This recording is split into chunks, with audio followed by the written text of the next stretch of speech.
welcome to Say Auto. Let's go up to the barn garage and see what Victor's into today. Sane Auto produces DIY auto repair videos and tool reviews. Hosted by retired ASE certified master mechanic Victor Sane. And he's a cutie pie too. So obviously the brake light switch works because the brake lights are on. And I've got my handy dandy helper here. But we still got a code for a bad brake light switch. In this 2010 Toyota Prius, you can also see a whole bunch of hybrid battery repair on the same channel. Now I need to get in there, pass this break your shins airbag. Probably gonna need an 8 and a 10. That's my 10. The 8 monkey meters are down here. There's no room for the speed handle.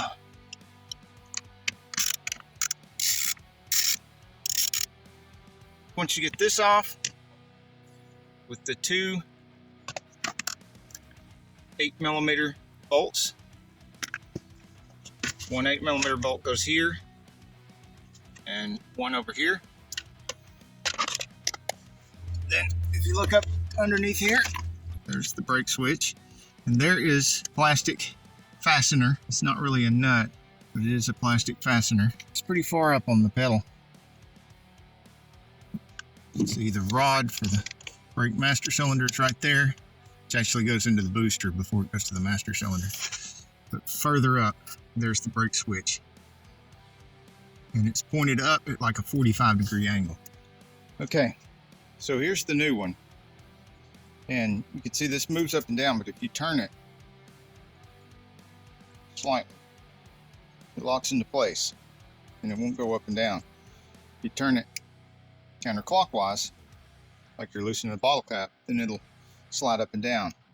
And turn it clockwise, like you're tightening a bottle cap, it locks it into place and it won't slide up and down.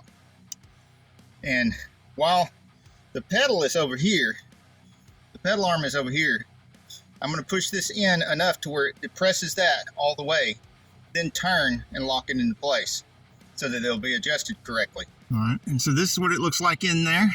And I disconnected the wire connector on the top of it after I had pulled the switch out and pulled it down where I could get to it easily.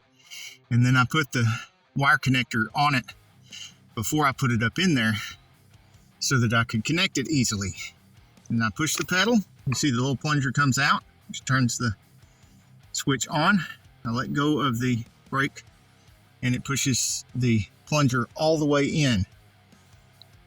So I just left the pedal sitting where it is now when I put the switch in so that I get the right adjustment.